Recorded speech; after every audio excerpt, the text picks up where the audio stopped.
To officially inform you about the intention of the family to work closely with the Ministry of Youth and Sports, the Football Association, and the government led by your good self to give our brother a befitting burial.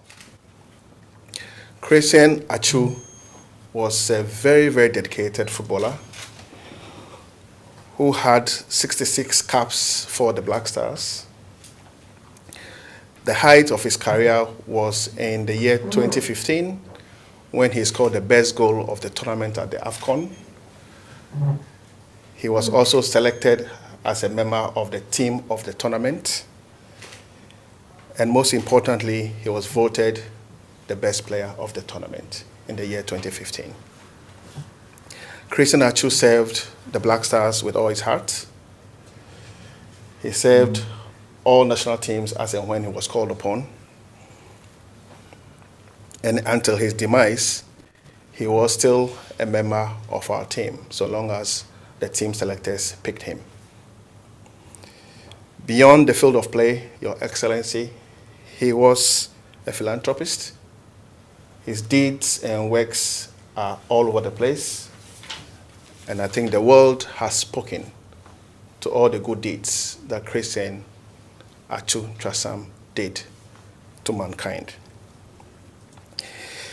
Your Excellency, the family is humbled to have been received by your good self, and we are ready to work closely with your good self to find a befitting resting place for our dear brother. Thank you very much. President of the FA, the sister of Christian Atsu, and members of the delegation. I first of all to welcome you to Jubilee House, the seat of the presidency of our country.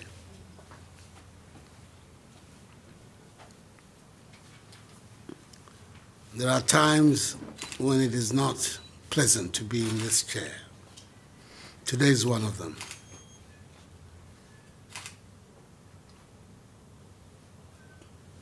The young man that we're all mourning was an exceptional athlete, a gift to our nation. All those of us who are football fanatics, I count myself as one, spend a lot of time admiring him and his exploits on the field.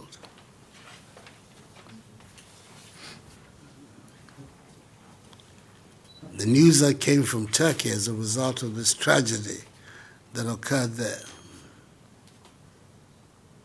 was also a very tortuous experience for us, because initially we were made to understand that he was all right,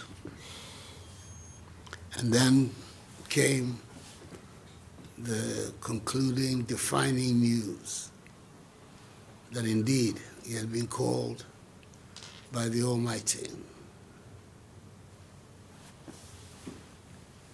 It's a tragedy for his family, it's a tragedy for his community, and it's a tragedy for our country.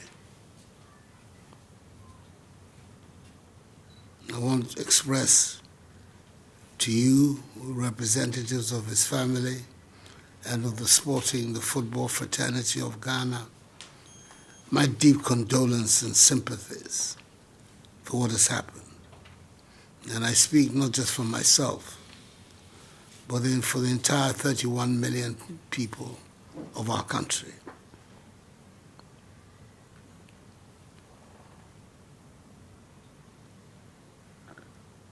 Fortunately for us,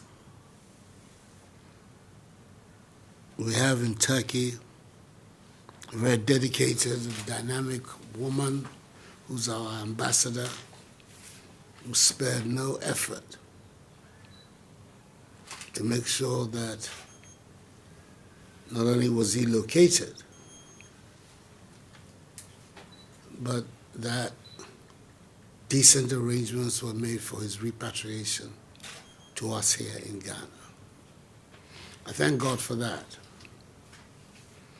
Just as I thank God also for the cooperation of the Turkish authorities,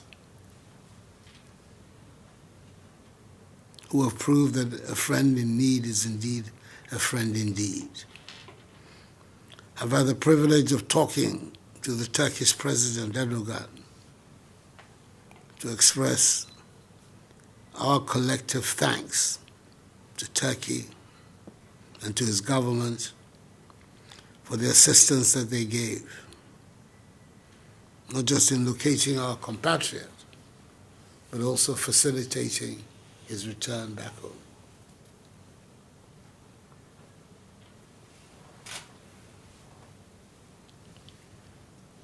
There are people here whose sense of grief is bound to be even more acute than others.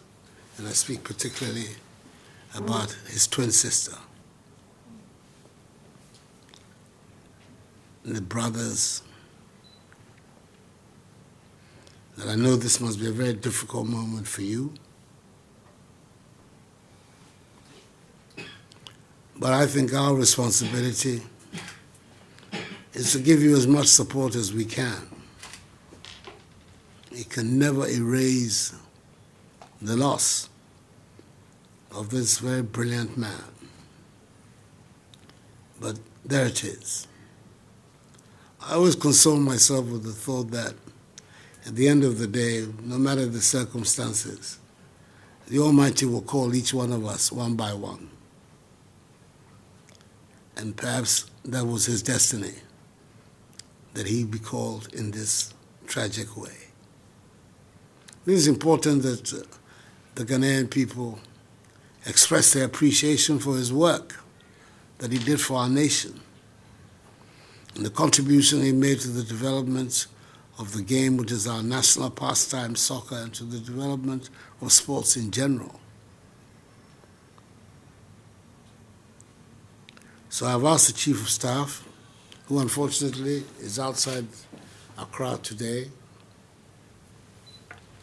to make sure that we organize a state-assisted funeral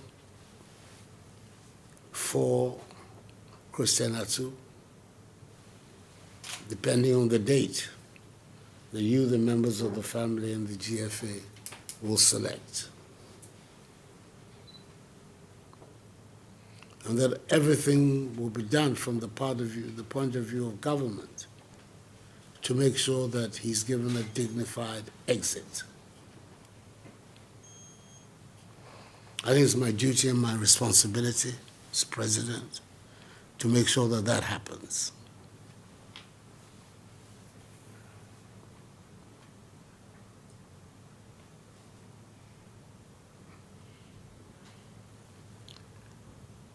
I don't know what your plans are, but I would think that the sooner we can get this unfortunate episode behind us, the better for all of us, as a nation, as a community, as a family, as a sporting fraternity, and not to have it linger for too long. But as I say, the decision as to when the funeral